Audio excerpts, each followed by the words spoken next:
आज मैं आपको बुद्ध और चक्षुपाल कहानी सुनाता हूं। एक बार भगवान बुद्ध जेतवन विहार में रह रहे थे। भिक्षु चक्षुपाल भगवान से मिलने के लिए आए थे। उनके आगमन के साथ उनकी दिनचर्या, व्यवहार और गुणों की चर्चा भी हुई। भिक्षु चक्षुपाल अंधे थे।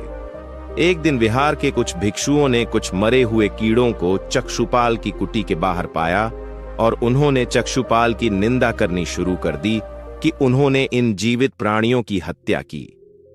भगवान बुद्ध ने निंदा कर रहे उन भिक्षुओं को बुलाया और पूछा कि क्या तुमने भिक्षु को कीड़े मारते हुए देखा है? उन्होंने उत्तर दिया, नहीं।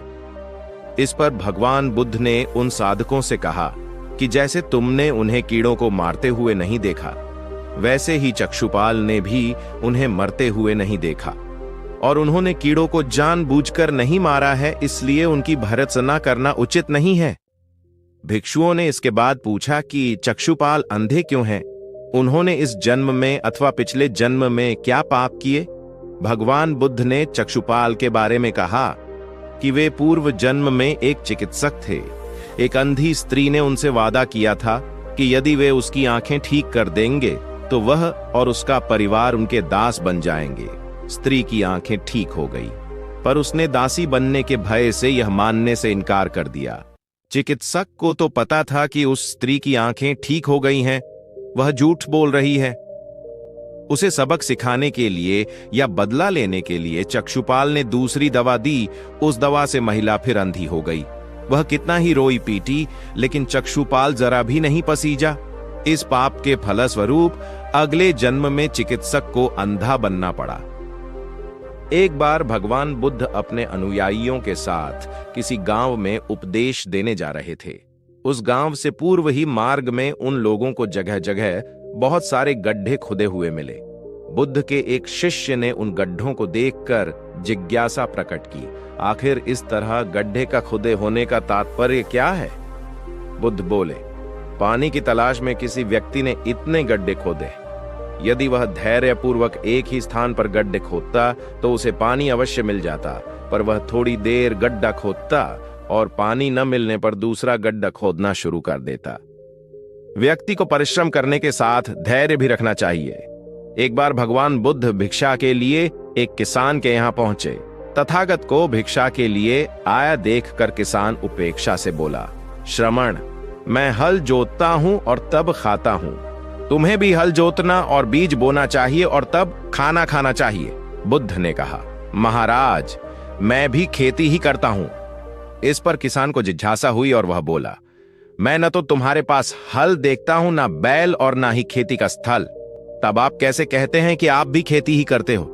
आप कृपया अपनी खेती के संबंध में समझाइए।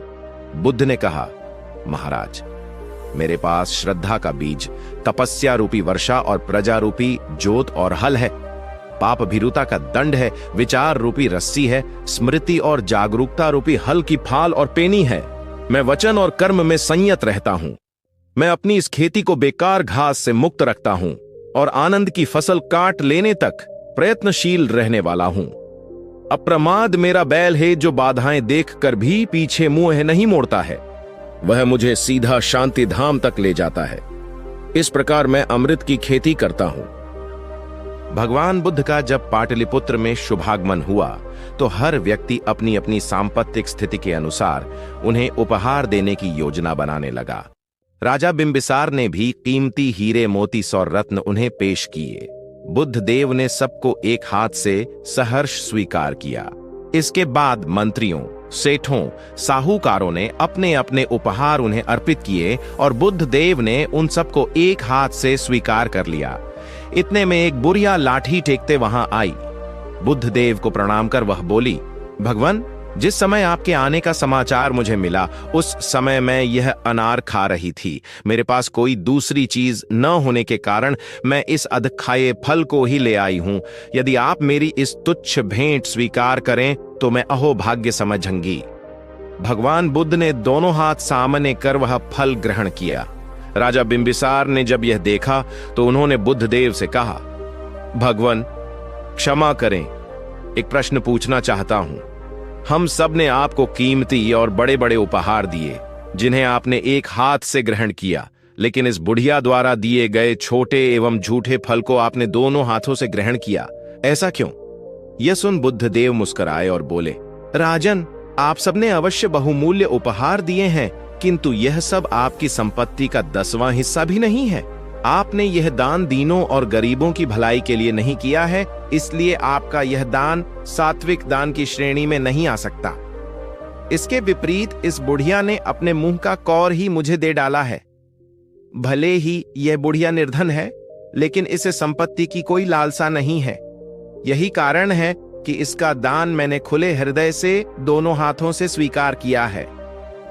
तो दोस्तों, फिर आएंगे एक कहानी के साथ। ऐसे ही वीडियो देखने के लिए और सब्सक्राइब करो। आपका परिवार के साथ आप हमेशा खुश रहो और हमारा वीडियो देखने के लिए धन्यवाद।